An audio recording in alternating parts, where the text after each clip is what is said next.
औज़ु बिल्लाहि मिनश शैतानिर रजीम। बिस्मिल्लाहिर रहमानिर रहीम। अल्हम्दुलिल्लाहि रब्बिल आलमीन वस्सलातु वस्सलामु अला मुहम्मद व अला आलिहि वसल्लम। आज हम इंशाअल्लाह सूरह अल-सजदा के पहले और दूसरे रुकू के कुछ हिस्से का मुताला करेंगे। अल-सजदा के नाम से कुरान करीम में दो सूरतें मौजूद हैं। इनसे पहली सूरत नंबर 32, जिसका आज हम मुताला शुरू करेंगे। और बाज़ औक़ात इसे अलिफ लाम मीम सजदा भी कहते हैं। दूसरी सूरत नंबर 42 है, जो आमतौर पर हामीम सजदा कहलाती है। और इस दूसरी सूरत को सूरह फुस्सिलत वो भी कहा है। और फुस्सिलत का मतलब होता है तफसीर। तो इस सूरत में कई ऐसी चीज़ें बयान फरमाई गई हैं जिनकी तफसीर हमें सूरह फुस्सिलत में आमतौर पे दौरान सलात जब हम ज़मीन पर सर रख के अल्लाह ताला की हम्द व सना बयान करते हैं उसे हम सजदा करते हैं। लेकिन ये ज़ाहिरी इबादत की या एक ज़ाहिरी इज़हार बंदगी का एक सलीका है। सजदा दर हकीकत अल्लाह ताला की हक़नियत, अल्लाह ताला की बड़ाई और अल्लाह ताला की बरतरी को तस्लीम करने का और उसके अमली सबूत देने का नाम। महज ज़बान से ज़्यादा अल्फाज अदा कर देने से हक़ बंदगी अदा नहीं होता। थोड़ा सा गौर करें, क्या ये वही चीज़ नहीं है जिसकी गर्दान आप सजदे में सर रख के आप सुभान रब्बियल आला कहते हैं। और आला क्या है? वो सबसे बड़ा। आप अपनी ज़बान से अल्लाह के सबसे बरतर होने का इकरार करें। तो उसकी अमली की सूरत जो है वो इंशाअल्लाह इस अमली सूरत की डिटेल हमें इस सूरत में मिलेगी और हमें ये मालूम हो जाएगा कि सजदे की हकीकत क्या है। सजदा हमारे से कैसी तर्ज फ़िक्र और तर्ज ज़िंदगी का मुताबिक, और जो इस सजदे से इनकार करते हैं उनका अंजाम क्या है।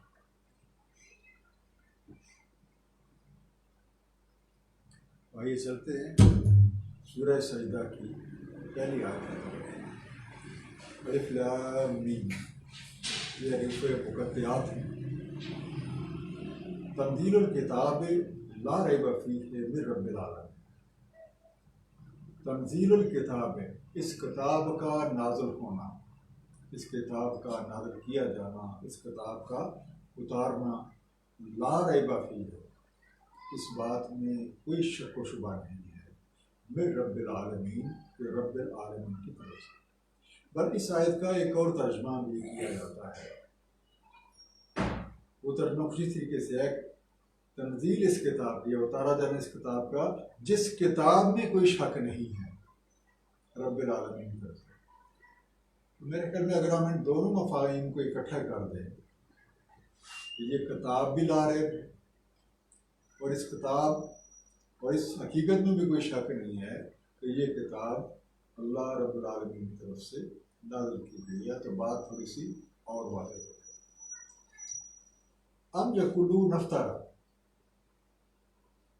और वो जो शक में पढ़ते हैं, एक तो वो हो गए जो फिर शक में नहीं पढ़े, और दूसरे वो जो शक में पढ़ते हैं वो कहते हैं अम यक़ूलू नफ्तरा, ये तो आपने खुद ही बना लिया है, जो आपने खुद इसका इफ्तरा कर लिया है, खुद ही बना ली है, अपनी तरफ से बना ली है। बल हुवल हक़्क़ु मिन रब्बिका, नो, ये तो हक है, ये तो हकीकत है आपके रब की तरफ से। लितुनज़िरा, ताकि आप मुतनब्बे फरमा दें, कौमम मा अतहुम मिन नज़ीरिन मिन क़ब्लिक, उस कौम को कि नहीं आया जिनकी तरफ कोई तंबीह करने वाला आपसे पहले, लअल्लहुम यहतदून, ताकि वह हिदायत पर। अब यही बात जो है सूरह यासीन आयत नंबर 37 में कुछ इस तरीके से बयान फरमाई गई है, वमा काना हल कुरान युफ्तरा मिन दुनिल्लाह वलाकिन तस्दीक अल्लज़ी बैन यदैहि व तफसील अल किताब ला रैब फीहि मिन रब्बिल आलमीन। और ये कुरान ऐसा नहीं है कि कोई खुद बना ले उससे बदून अल्लाह ताला, बल्कि ये तो तस्दीक कुनंदा है जो कुछ आ चुका है इससे पहले, और ये तफसील है अल किताब की, नहीं है इसमें कोई शक कि ये है रब्बिल आलमीन की तरफ से। अब ये जो लफ्ज़ शक का हम इस्तेमाल करते होते हैं, तो शक का लफ्ज़ कुरान करीम में भी आया है, और शक से मुराद कोई ऐसी बात या कोई ऐसी चीज़ जो आपके लिए एक टेंशन का, एक ज़हनी खरफशार का या ज़हनी तनाव का सबब बने, उसे आप कहेंगे शक। इंग्लिश में आप ये कह सकते हैं कि एनीथिंग विच कॉजेज टेंशन और मेंटल डिस्ट्रैक्शन। अब हमारे पास ये तर्जुमे में लफ्ज़ आया था रैब, और कुरान हकीम के शुरू में भी ये आया है अलिफ लाम मीम ज़ालिकल किताबु ला रैब फीह, तो ये है वो ला रैब किताब। रैब होता है कोई भी ऐसी चीज़ या ऐसी बात जो आपके अंदर अदम यकीनी की कैफियत पैदा करे या आपको बेचैन करे। एनीथिंग विच कॉजेज अनसर्टेनिटी, उसे आप कहेंगे रैब। और एक और लफ्ज़ जो कुरान करीम में आता होता है, बात का उसका तर्जुमा भी शक व शुबा या धोखा भी किया जाता है, वो लफ्ज़ है मरी। कि जो चीज़ जो है या जो बात जो है आपको किसी शुबे में या धोखे में डाल, उसे आप बड़ी, कुरान करीम उसके लिए बड़ी का लफ्ज़ इस्तेमाल करता है। तो इंग्लिश में आप कह सकते हैं anything which causes suspiciousness.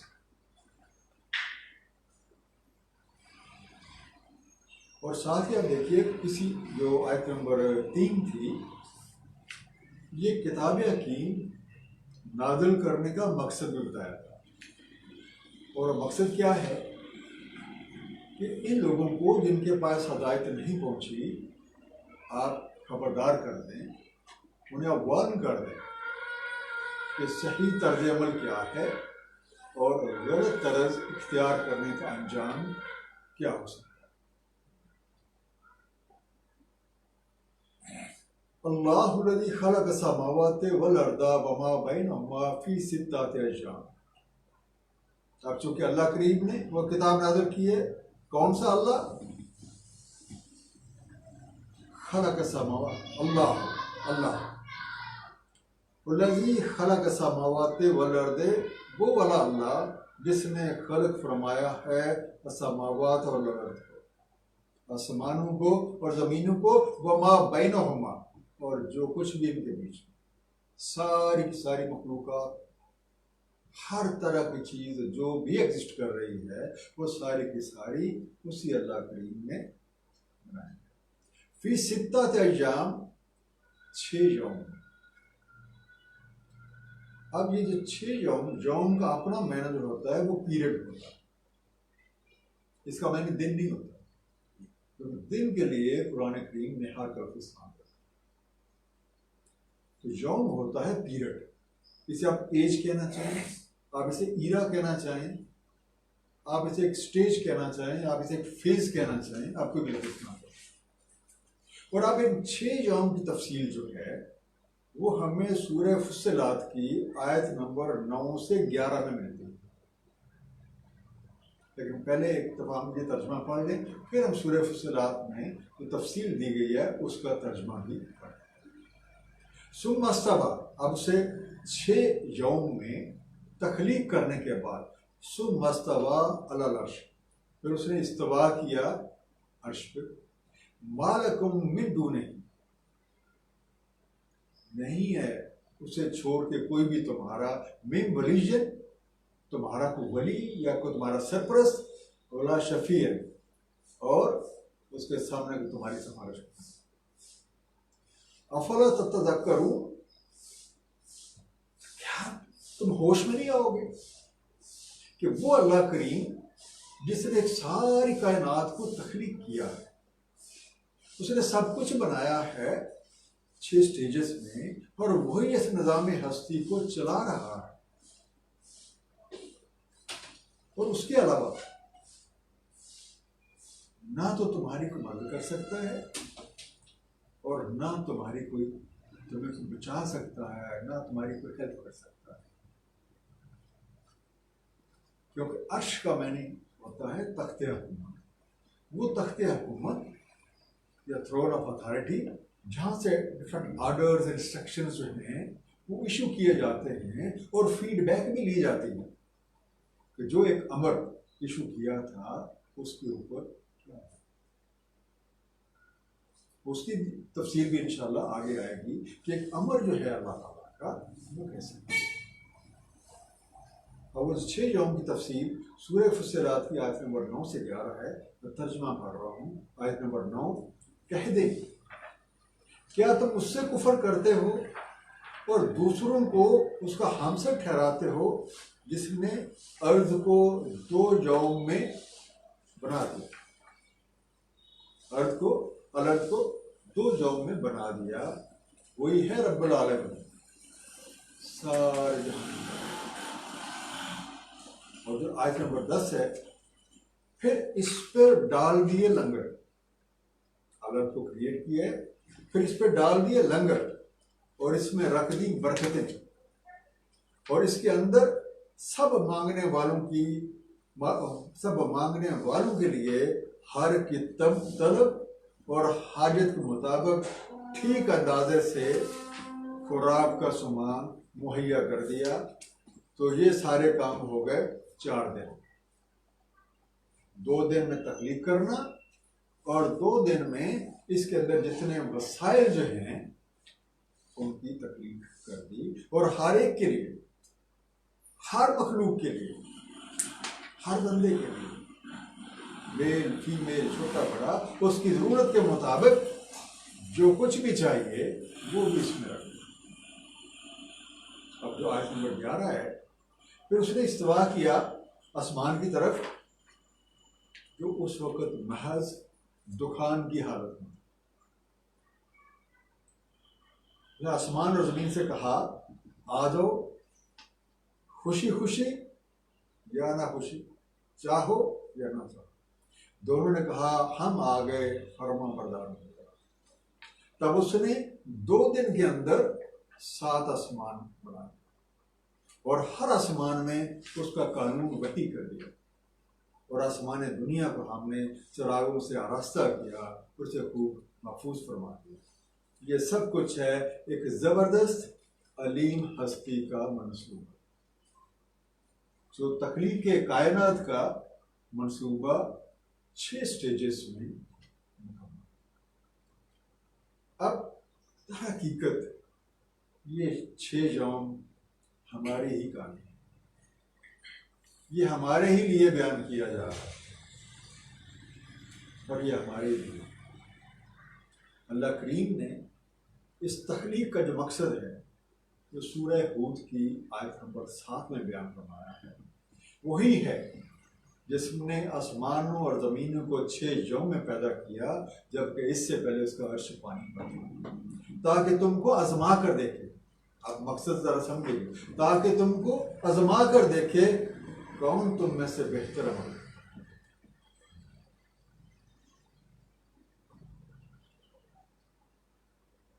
युदब्बिरुल अम्र minus समाए इलल अर्द। युदब्बिरुल अम्र, तदबीर कर रहा है मुख्तलिफ अमूर की, मुख्तलिफ मामलात को चला रहा है। मिनस समाए, आसमान से, इलल अर्द, जमीन की तरफ। तो मतलब अमर जो है वो असमा से अल अर्द की तरफ डिसेंड करता है। सुम्मा यारुजो इलाही, फिर उसकी तरफ अरूज करता है, फिर उसकी तरफ ऊपर चढ़ता है, फिर ऊपर चढ़ता है उसकी तरफ। फी यौमेन, एक ऐसे यौम में, काना मिकदारहु अल्फ सनतिन मिम्मा तउद्दून, जिसकी मिकदार 1000 बरस है। ये जो तुम लोग गिनतियां गिनते हो, जो गिनती तुम करते हो, उस लिहाज से उसकी मिकदार 1000 बरस। ज़ालिका आलिमुल गैबि व शहादत, यही है इल्म रखने वाला गैब का और जो तुम्हारे सामने, जाहिर व बातिन का मुकम्मल इल्म रखने वाली वही ज़ात है। अल अजीज और रहीम, इज्जत वाला नहीं फरमाना। अब जिस अल्लाह करीम ने ये सब कुछ बनाया है, वही इसके सारे मामलात या अमूर का लफ्ज़ कुरान में यूज करता है, वो इसके सारे अमूर को चला रहा है। उसने एक इंतहाई, और इस कायनात में एक इंतहाई आला निज़ाम जो है वो मसरूफ है। अमर ऊपर से नजूल करता है, यानी डिसेंड करता है, उतरता है, और जो एग्जीक्यूशनर है जिसने उस अमर पे काम करना, उर्दू में आपसे कह रहे हैं मुख्तारे का, क्योंकि उसे ये इख्तियार भी दिया गया है, वो चाहे तो ये काम करे, चाहे ना करे, इसलिए मैंने लफ्ज़ मुख्तार कार का इस्तेमाल किया एग्जीक्यूशन। अब यहाँ तक ये सारी हरकत नजूली हरकत कहलाती है कि ऊपर से नीचे डिसेंड करते। अब यहाँ से जो मुख्तार कार के पास जब अमर पहुंचा तो उसने जो नियत की है, अब वो नियत है जो वापस अरूज करना शुरू करती है और वहां तक पहुंचेगी जहां से अमर आया। तो इस तरीके से एक हरकत जो थी वो नजूली हुई, दूसरी हरकत सऊदी हुई, ऊपर चढ़ने। तो यूं एक पूरा लूप जो है, एक पूरा लूप कह लें, आप लूप कहना चाहते हैं लूप कह लें, आप एक साइकिल कहना चाहते हैं एक साइकिल कह लें, ये मुकम्मल है। इससे जो पिछली सूरत में हमने पढ़ी थी, वल्लाह आक़िबतुल उमूर, सारे अमूर अल्लाह की तरफ ही लौट के पहुंचते हैं। अब उसी की डिटेल आपके सामने कि एक अमर ने जब डिसेंड किया, एग्जीक्यूशनर तक पहुंचा।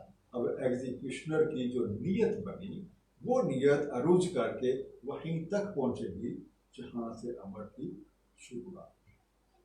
अब दूसरी बात यहाँ पे हुई, कान मिक़दारुहु अल्फ़ सनतिन मिम्मा तउद्दून,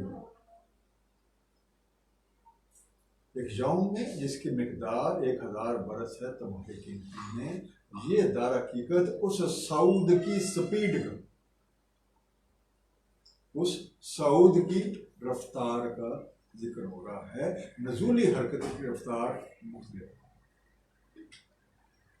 इस नजूली और सऊदी हरकत के बारे में सूरह अल हदीद की आयत नंबर 4 है, उसका तर्जुमा कुछ इस तरीके से है, वही है जिसने बनाए आसमान और ज़मीन 6 यौम, फिर कायम हुआ तख्त पर, जानता है जो अंदर जाता है ज़मीन में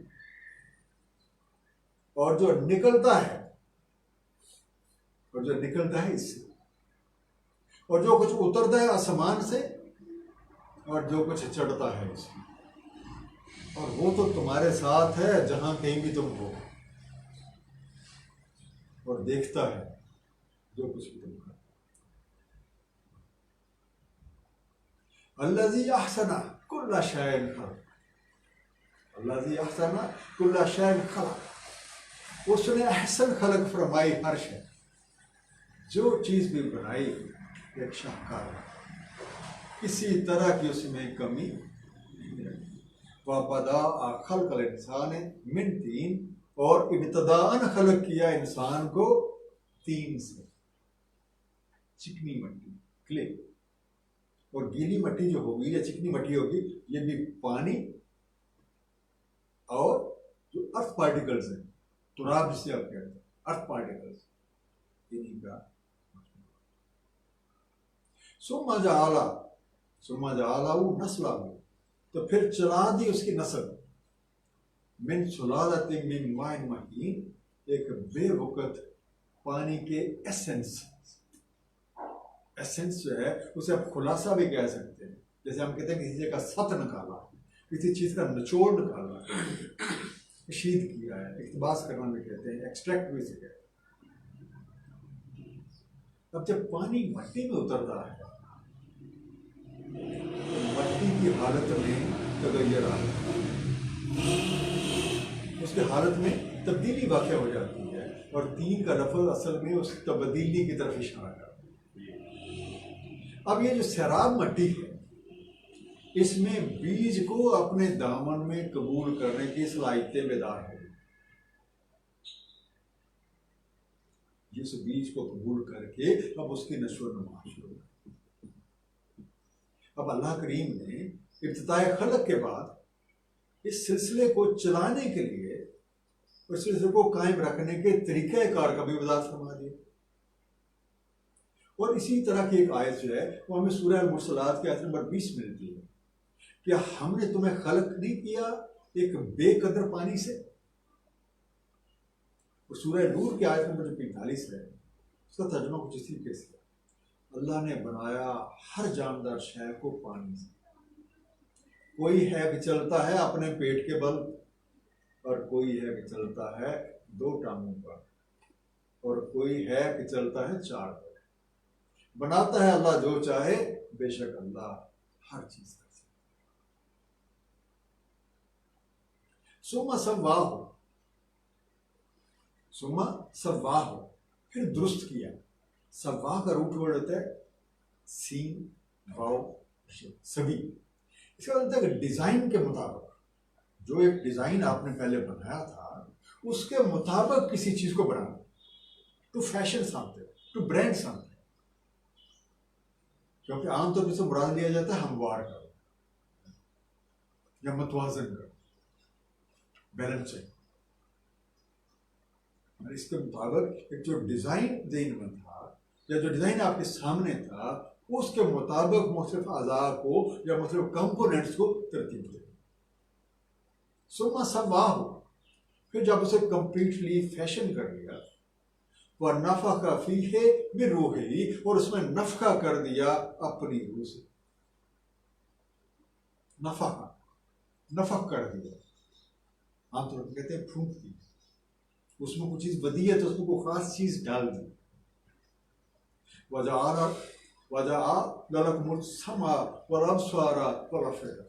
अब जब वो नफ़ख़ा कर दिया तो फिर क्या हुआ, वो हो गया सुनने वाला, वो हो गया देखने वाला, और उसके पास महसूसात और जज्बात भी। कलीलन मा तशकुरून, कम ही हो जो शुक्रगुजारी करते। शुक्रगुजारी क्या है कि ये जो तीन सलाहियतें दी हैं इनका बहुत कम तुम सही इस्तेमाल करते। क्योंकि अगर तुम इन तीन चीज़ों का सही इस्तेमाल करोगे तो इंशाअल्लाह हकीकत को पहचानने में कोई कष्ट, कोई डिफिकल्टी नहीं है। अब देखिए सुम्मा सव्वाह, थोड़ा सा इसी को और कोशिश करते हैं एक्सप्लेन। अब तख्लीक जो है ये मुख्तलिफ मराहल से गुजर के मुकम्मल होती है। जैसे लुत्फा से अलका, अलका से मुज़गा, तो फिर पैदाइश के जो दीगर मराहल।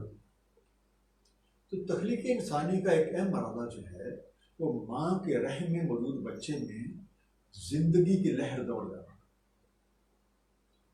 जब ये जिंदगी की लहर दौड़ती है तो इससे बच्चे में हरकत की सलाहियत पैदा होती है। इस हरकत की सलाहियत का बेदार होना नफ़क़ा रूह।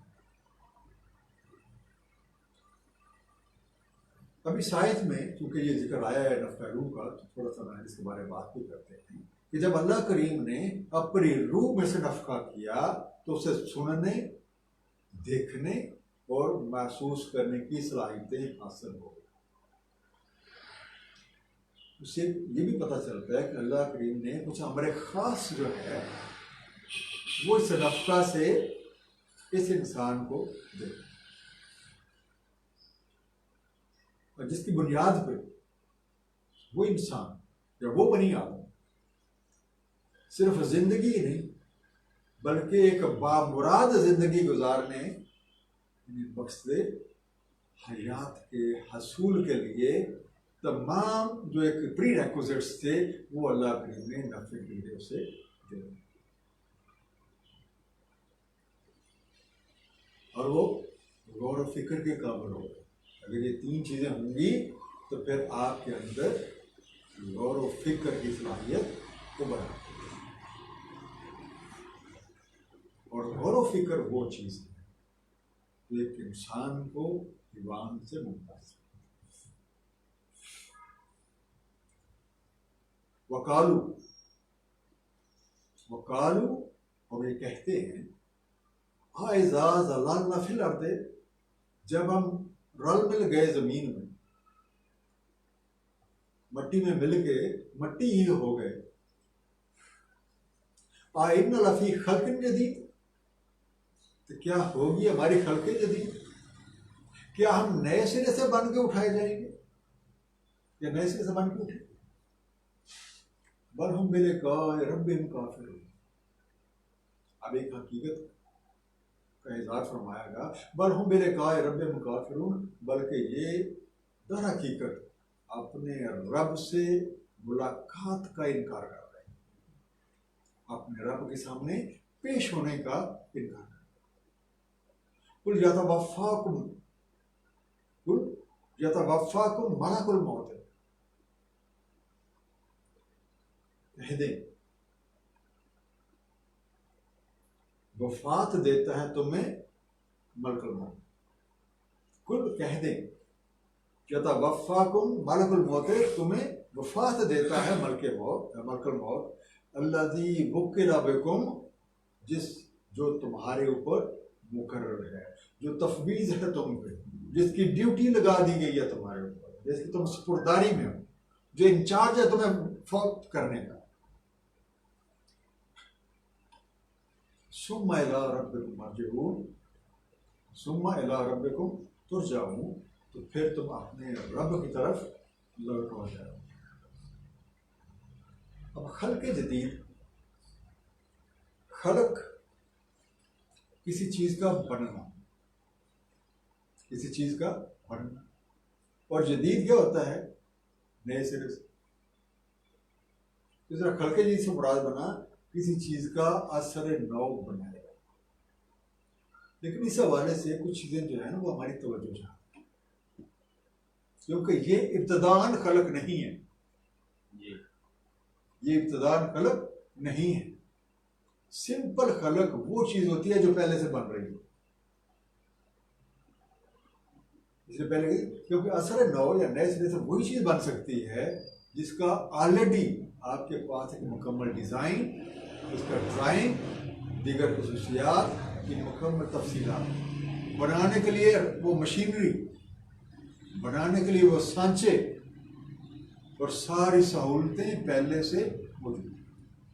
दूसरी चीज़, जदीद मॉडल जब बनता है तो पहले मॉडल का वो जो नकारा मटेरियल है वो नहीं लगाया जाता उसमें, बल्कि उसी तरह का मटेरियल, जिस चीज़ से वो चीज़ बनी थी उसी तरह का मटेरियल जो है वो इस्तेमाल होता है, और बनाने का तरीका कार भी वैसा।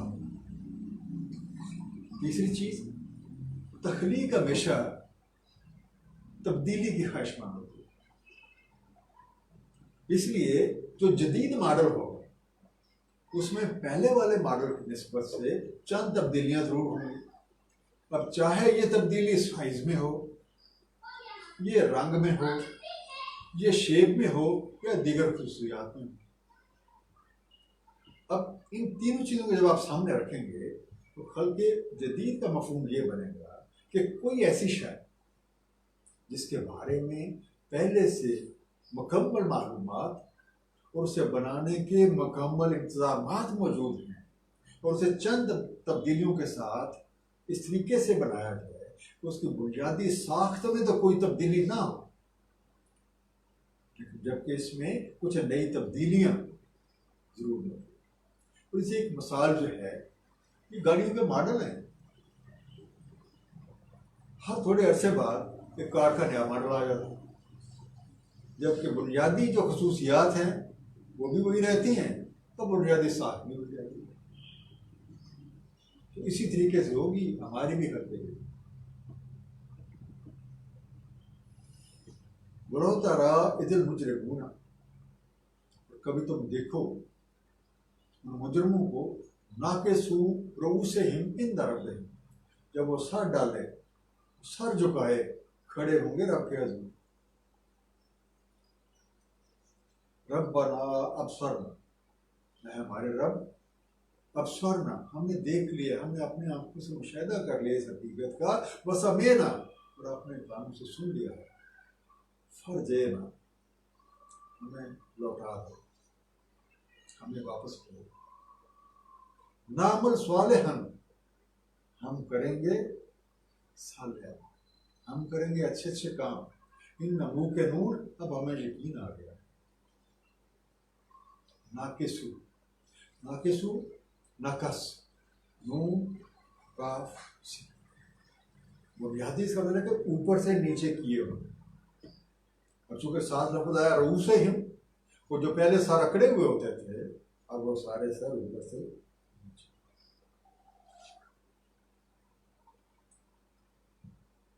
अब जो आंखों से देख के यकीन बनता है उसे कहा जाता है ऐनल, और ऐनल यकीन इल्मुल यकीन के बाद का दर्जा है। अब खल्क़े जदीद का इनकार करने वाले जो मुजरम है, अब जब मर गए, रब के हजूर पेश कर दिए गए, उन पे तो सारी हकीकतें खुल के सामने आ गई, तो सारे भूले हुए सबक याद आ गए, लग गए फिर फरियादें करने। अब एक सवाल जो मैं आपके सामने रखना चाहता हूं, जब आंखों के सामने से सारे पर्दे हट चुके, कोई डाउट नहीं है, हकीकत हाल से वाकिफ हो गया है, तो फिर ये अर्ज क्यों कर रहा है कि मुझे वापस भेज दो? क्योंकि हमारे तो अमूमी अकीदा यही है कि जब एक दफ़ा मर गए तो फिर एक कोई फाइनल डे होगा, उसको उठा कर सोचने वाली बात ये है, जिसमें मैं चाहता हूँ आप लोग सोचिएगा कि उसे कोई ऐसा राज की बात तो मालूम नहीं है जिससे हमला ही नहीं, जिसका जवाब आपको खुद पुराने हकीम की रोशनी में तलाश करना। वलो शेना, अगर हम चाहते, अब हकीम कह रहे हैं वलो शेना, अगर हम ये चाहते, हमारी ये ख्वाहिश होती, ला अतना कुल्ला नफ्स मुहदाहा, हम हर नफ्स को हिदायत दे देते, फिर तो गेम खत्म हो जाती। तो जो मकसद तख्लीक रखा गया था कि इसलिए ज़मीन और आसमान को बनाया, सब चीज़ों को बनाया कि देखा जाए कौन बेहतर अमल है।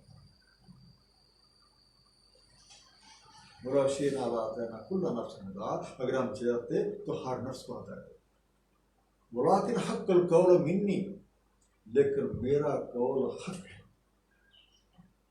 मैंने जो कहा हुआ वो एक हकीकत है। लअम्लअन्ना जहन्नमा मिनल जिन्नति वन्नासि अजमईन, तो मैं जरूर भर दूंगा जहन्नम को जिन्नों और इंसानों से। अब जहन्नम, जहन्नम क्या है? एक ऐसी जगह, एक ऐसी वादी जहां पे आपकी सारी सलाहियतें तरफ हो या जब्त हो, या इन पे कोई पाबंदी लगे, ये कहते हैं। ये है जहन्नम के लिए। अब जहन्नम में किस जुर्म की वजह से डाला जाएगा और कैसे लोगों को वहां पे भरा जाएगा, ये डाला जाएगा। सूरह आराफ आयत नंबर 18, निकल यहां से, आउट, निकल यहां से बुरे हाल से, मरदूद हो, और जो कोई इनमें से तेरी राह पर चलेगा तो मैं जरूर भर दूंगा जहन्नम को तुम सबसे। अब ये मुकालमा किससे हो रहा था? इब्लीस। वो जो आप पहले सजदे की बात करते होते हैं, ये सजदे की जब अल्लाह करीम ने कहा कि जब मैं बना लूँ, पूरा मुकम्मल कर लूँ, इसमें अपने रूह से फूंक दूँ तो तुम सब सजदा करना। सब ने सजदा किया, इब्लीस ने इनकार किया। अब वो जो इब्लीस के साथ मुकालमा था, जब पूछा क्यों इनकार किया, उसने बर्तरी का इजहार किया, इसे आपने मट्टी से बनाया है, मैं आग से बनाऊँ, आई एम स्पीकिंग। तो क्या कहा था, निकल यहाँ से बुरे हाल में, मरदूद हो, और जो कोई इनमें से चलेगा तेरी राह पे तो मैं जरूर भर दूंगा जहन्नम में, जहन्नम तुझे भी और ये तेरे फादर। इसी तरीके सूरह स्वाद आयत नंबर 84 और 85, 84 85, और मेरा कौल हक है, जो मैंने कहा वो हकीकत है, मुझको भरना है, मुझको भरनी है जहन्नम तुझसे और जो इनमें से तेरी राह पे। अब दोनों आयात में किसकी राह चलने वाले को जहन्नम भरने का वादा हुआ? इब्लीस। और इब्लीस की राह क्या है? नाफरमानी, गुरूर, सरकशी, खुदगर्जी, सेल्फ प्रेजिंग, यही है। फजूकू, अब जब वो जहन्नम में जाएंगे तो क्या कहा जा रहा है? फजूकू बिमा नसीतुम लिकाअ यौमिकुम हाज़ा, फजूकू तो चखो, अब मजे लो, बिमा नसीतुम कि तुमने तो बुला दिया था, लिकाअ यौमिकुम हाज़ा, इस यौम की, इस वक्त की जो मुलाकात है, ये जो पेश होना था तुमने मेरे सामने और असाब देना था अपने, तुमने ये बुलाए रखा। इन्ना नसीनाकुम, तो आज हम भी तुम्हें बुलाते थे। वज़ूक़ू अज़ाबल खुल्द, और अब चखते रहो मज़ा अजाब, अज़ाबल खुल्द, अजाब का एक गैर मुअज्जल मुद्दत, एक मुद्दत गैर मुअज्जला तक अब ये अजाब जो है इसका मज़ा उठाओ, बिमा कुंतुम तामलून, उसके बदले जो अमाल तुमने। मुजरम जो है एक मुद्दत गैर मुअज्जला तक जहन्नम में रहेंगे जब तक अपने गुनाहों का खमियाजा नहीं भोगेंगे। अब इस आयत पे हमारा पहला रुकू मुकम्मल होता है। अगर आप सारी आयत को ज़रा देर में पढ़ेंगे तो यहाँ पे सबसे पहले तो ये जिक्र फरमाया गया कि कुरान करीम और किताब ला है, और इस बात में भी कोई शक नहीं कि ये अल्लाह रब्बुल आलमीन की तरफ से ना। उसके बाद कायनात की तख्लीक की बात हुई, कायनात के सिस्टम्स को रन करने की बात हुई, फिर तख्लीक इंसानी की बात हुई, और इसका जो नस्ल का सिस्टम है उसे चलाने की बात हुई, और थोड़ा सा इशारा दिया है कि अमूर कैसे चल रहे हैं। फिर खल्क़ जदीद की बात हुई, और जो से इनकार करते हैं उनका हमें एक थोड़ा सा बताया गया कि उनके साथ क्या है। इसका मतलब हुआ कि दो पार्टियां बनी, एक जिन्होंने इनकार किया और एक जिन्होंने इकरार किया। तो जो मकसद तकलीफ था, एक वो पार्टी जो उस मकसद को हासिल करने के लिए लगी, और दूसरी जिसने हासिल न किया और उसकी मुखालफत में लगी, ये इब्लीस की राह से। अब हम अगले जो हुक्म है उसकी तरफ चलते हैं। इन्नमा युमिनु बिआयातिन अल्लज़ीना, इन्नमा दर हकीकत, दरअसल युमिनु बिआयातिना, ईमान लाते हैं हमारी आयतों पर, हमारी निशानियों पर, अल्लज़ीना वो वाले लोग, इज़ा ज़ुक्किरू बिहा, कि जब उनको याद दिलाई जाती है, वो जो आयतें जो हैं उन्हें याद दिलाई जाती हैं, अल्लाह की निशानियाँ याद दिलाई तो उनका जिक्र किया जाता है, खर्रू सुज्जदा, तो गिर पड़ते हैं सजदे, खर्रू सुज्जदा, तो गिर पड़ते हैं सजदे में, व सब्बाहू बिहम्दि रब्बिहिम, और तस्बीह करते हैं हमद के साथ अपने रब की, वह हम ला यस्तकबिरून, और नहीं करते इस्तकबार, नहीं करते तो तकब्बुर। अब ये आयत सजदा की है, तो आप लोग अपने टाइम में सजदा अदा करें। अब इस आयत मुबारका में बहुत सारी चीज़ें एक ही आयत में अल्लाह ने समझा, और सजदे की हकीकत 50% से ज़्यादा इस आयत में जाती है। और पहले मुख्तलिफ अल्फाज को भी देखते हैं कर, वो भी देखें क्या है। तो लफ्ज़ आया था सब्बा, सब्बा, सबा, सीन बे, कि जो काम उसके सुपुर्द किया गया है वो मुसलसल उसी काम में मशगूल है। सबा का एक मीनिंग होता है ड्यूटी। तो सब्बा हु, they are performing their duty. और इसी सबा से तस्बीह का लफ्ज बनता है। और तस्बीह क्या होता है? इसके लिटरल मीनिंग होता है घूमना। आप भी तो जब दाने गिरा रहे हैं तो तस्बीह घूमते हैं। ये सूरह अंबिया आयत नंबर 33, वो अल्लाह ही है जिसने रात और दिन बनाए और सूरज और चांद को पैदा किया, सब एक फलक में तय रहे। वहां पे सब्य होंगे, जो सब्य होंगे लफ्ज आता है, यानी दिन रात सूरज चांद अपनी अपनी ड्यूटी में मसरूफ है, अपनी अपनी ड्यूटी किए जा रहे हैं। अब देखिए पहले जिक्र आया था मुजरमीन, अब इसके बाद अब इस आयत करीमा से जिक्र शुरू होता है जिन लोगों ने अल्लाह ताला की हाकमियत को दिलो जान से तस्लीम किया। क्योंकि सजदे का मीनिंग क्या था? अल्लाह ताला की हाकमियत को तस्लीम करना। तो यहाँ पे जिक्र शुरू हुआ उन्होंने जिन्होंने अल्लाह ताला की हाकमियत को दिलो जान से तस्लीम किया और अपने अमाल से इसका अमली सबूत दिया।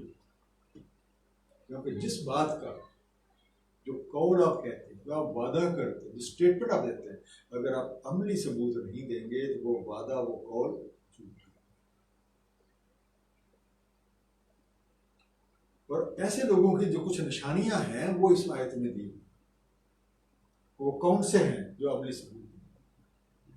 पहली निशानी, खर्रू सुजादा, सजदे में गिर पड़ते हैं, यानी अल्लाह ताला की हाकमियत को तस्लीम करते हुए अपनी फरमा बरदारी का अमली सबूत है। मालिक की पहचान रखते हैं, मालिक को पहचानते हैं और उसी की रजा में राहत पाते हैं, उसी की रजा के असूल के लिए लगे। अपना दूसरी बात सबा, हालत सबा क्या है कि जो ड्यूटी, जो काम अल्लाह ताला ने उनके जिम्मे लगा दिया है बस उसी में लगे, अपनी जात को कहीं बीच में नहीं। तीसरी चीज हम, तो जब हम कहते हैं अल्हम्दुलिल्लाह, सारी तारीफें अल्लाह रब्बुल आलमीन के लिए, तो हम हर तरह की तारीफ का वो असल मुस्तहक, हर तरह की तारीफ का असल मुस्तहक अल्लाह करीम जो मालिक और खालिक है। तो ऐसे जो नफूस हैं, जो ऐसे लोग हैं जो आप सजदे की हालत में भी हैं और सबा की हालत में भी हैं, अगर उनको किसी काम पे कोई दायर या सताइश मिलती है, किसी काम में तारीफ की जाती है, तो वो उससे अपने रब की तरफ मोड़ देते हैं, क्योंकि ये उस रब की दी हुई सलाहियतों की वजह से ही मुमकिन हो सका और अपनी बात को इससे। और चौथी बात जिसका जिक्र हुआ कि इस्तकबार नहीं करते, कि जो भी इख्तियारात, जो भी कमालात उन्हें हासिल हैं, हर चीज को मिन जानब अल्लाह जानते हैं और हर तरह के तकब्बुर और गुरूर से इज्तनाब, मैं को बीच से निकाल देते हैं। जब मैं निकल जाए तो पीछे क्या बचता है? आजिज़ी। जब मैं निकल जाएगी तो पीछे बचेगी आजिज़ी, और यही तो है जो मजबूरी। इसी तरह की एक और आयत जो है आपको सूरह अराफ की आयत नंबर 206, इन्नल्लाज़ीना इंद रब्बिका ला यस्तकबिरूना अन इबादतिही व युसब्बिहूनहु व लहू यसजुदून,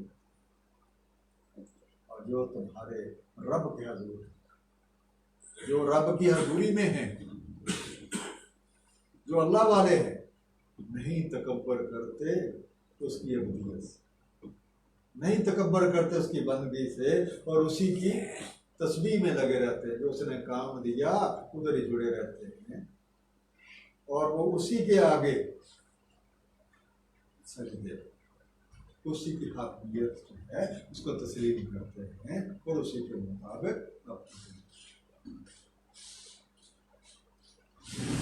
अब ये अगली जो आयत है ये भी उन्हीं लोगों के बारे में, उनकी कुछ और खसूसियात हैं। तदाजाफा जुनूबुहुम अनिल मज़ाजिह, जुदा रहते हैं उनके पहलू अपने बिस्तरों से। तदाजाफा, जुदा रहते हैं, इसका एक मीनिंग जुदा रहना भी है और एक मीनिंग बेचैन रहना भी है। Leave are to be restless in bed, उनको आराम बिस्तरों पे नहीं आता। जो सोना आराम करना उनकी प्रायोरिटी नहीं है, उनकी प्रायोरिटी सिर्फ और सिर्फ अल्लाह रब्बुल आलमीन की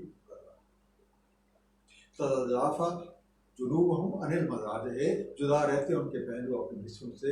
यदऊना रब्बहुम खौफन व तमअ, पुकारते हैं अपने रब को खौफ व मिम्मा रज़क़नाहुम युनफ़िक़ून, हमारे दिए हुए रिज़्क़ से खर्च। अब देखिए ततजाफा, ये जीम फे वाव से बना, और जफा का लफ्ज़ है वो भी से बना। और जफा क्या होता है? अपने साथ, ततजाफा अपने साथ सख्ती बरतते, अपने आप को मुशक्कत में डाले रखते।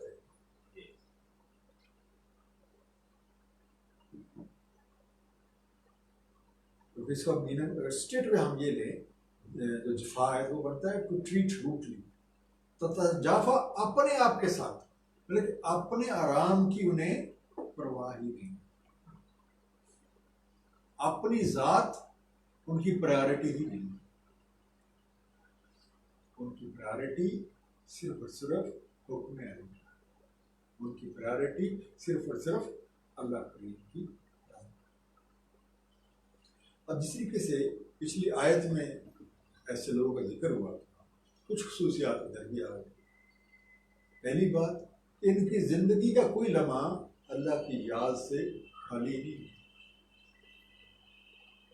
और दूसरा जब हम बात कर रहे थे कि उनकी प्रायोरिटी जाती आराम है ही, उनकी प्रायोरिटी अल्लाह करीम की रज़ा है। अब दूसरी चीज, हदायत पे गामदन होने के बावजूद, अल्लाह का कुर्ब नसीब होने के बावजूद, खौफ और उम्मीद के साथ अपने रब से ना जाते। उन्हें हरदम ये एहसास रहता है कि कहीं कोई काम अल्लाह की रजा के खिलाफ ना हो जाए, कहीं कोई कोताही ना हो जाए, कहीं कोई कमी ना हो जाए, तो उस पर मेरी पकड़ हो जाए।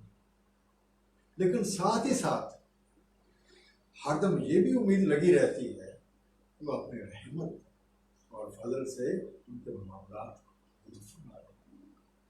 और तीसरी चीज, हर चीज को मिल जाना अल्लाह समझते, उसके दिए हुए रिज़्क़ को भी उसी ने रिज़्क़ दिया, उसका रिज़्क़ समझते, उसके दिए हुए वसाइल को भी उसके वसाइल समझते,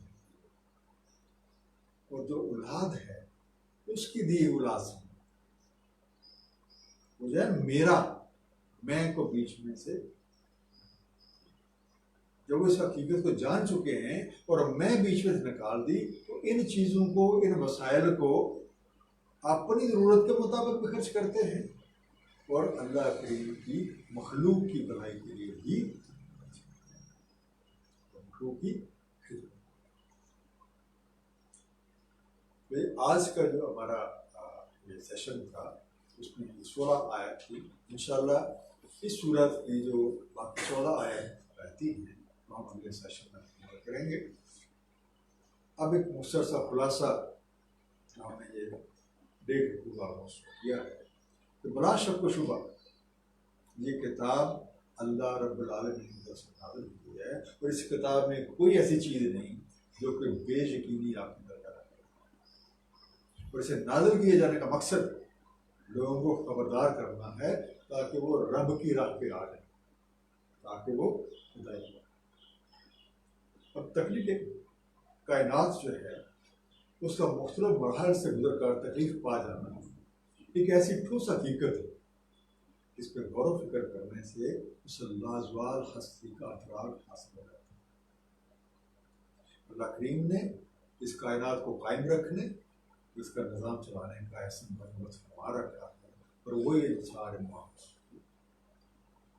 अब आदम की जो खलक की इब्तदा है वो गीली मट्टी से, और फिर उसका सिलसिला नस्ल जो है पानी के जोहर से, और बना लेने के बाद अल्लाह करीम ने इसमें अपनी सफ़ात मुंतकिल फरमा दी ताकि वो अपना मकसद तकलीफ को जान सके और जान के हासिल करने की कोशिश कर सके।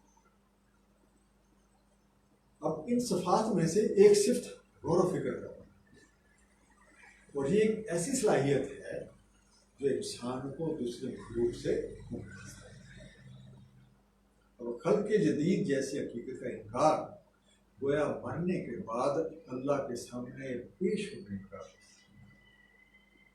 अब अपने वफात के बाद जब ऐसे नफूस हैं वो अल्लाह के रूबरू पेश होंगे, हकीकत उन पे खुल के सामने आ जाएगी, तो नदामत से सर झुकाएंगे, अपनी गलतियों को मानेंगे और बोलते अमल की इल्तिजा। अब तख्लीक आदम के बाद जब फरिश्तों को आदम की बरतरी तस्लीम करने का कहा गया था, इसे हम कहते हैं जी सजदा करने का कहा गया था, आदम की हकमियत को, आदम की सुप्रियरिटी को पूर्ण करने कहा गया था, सबने तस्लीम किया स्वाय। तो उसी वक्त अल्लाह करीम ने इस हकीकत को वाज़ेह फरमा दिया था कि जो ये बलीसी राह पर चलेंगे वो सारे जहन्नम में जाएंगे, और जो खालस होंगे कामयाब।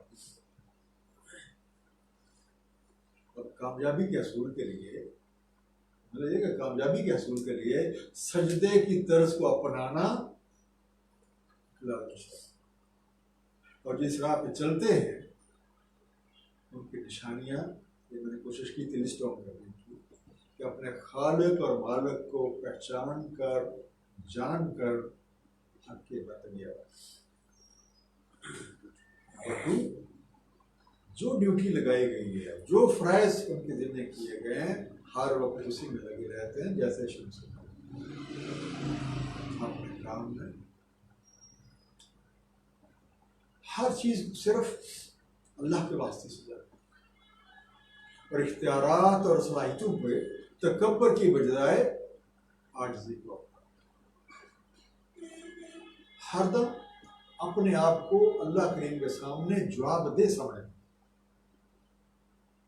खौफ और उम्मीद के बैन बैन अल्लाह करीम के दिए वसाइल को अपनी जरूरत के मुताबिक भी खर्च करना और अल्लाह की मखलूक की बरकत कर सकना। अल्लाह ताला हमें इस हकीकत को समझने और अमल करने के लिए तौफीक अता फरमाए। सदक़ल्लाहु अज़ीम। सल्लल्लाहु तआला अला खैरि खल्क़ि मुहम्मद व अला आलिहि व सल्लम।